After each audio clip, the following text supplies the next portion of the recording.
হার মানা মানে শেষ নয়, নতুন করে শুরুর একটা প্রস্তুতি। শুনতে এটাকে ডায়লগ মনে হচ্ছে, কিন্তু লাইফে এটা একদম সফটওয়্যার আপডেটের মতো। ধরুন, ফোন যখন হ্যাং করে আমরা কি ফোন ফেলে দিই? না, আমরা রিস্টার্ট করি।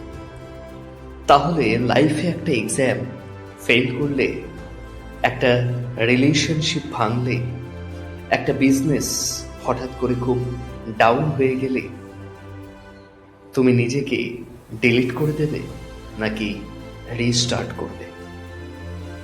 হার মানা মানে কি জানো? এটা হলো, ওকে লাইফ, বুঝেছি, এবার নতুন প্ল্যান বানাতে হবে। যেদিন তুমি হার স্বীকার করবে, সেদিনই তুমি বুঝে যাবে পুরনো পথটা আর কাজ করছিল না। ধরো, তুমি ক্রিকেট খেলছো, প্রথম ম্যাচে আউট হয়ে গেছো, তাহলে কি পরের ম্যাচে মাঠেই নামবে না? একদমই নয়, নামবে।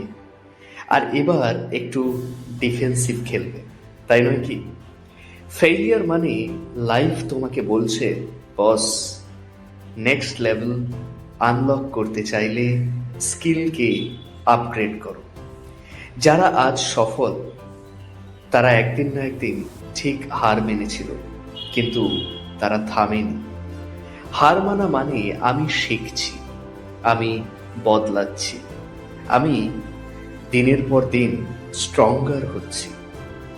রিমেম্বার দিস, শেষ মানে কিন্তু ফুল স্টপ নয়।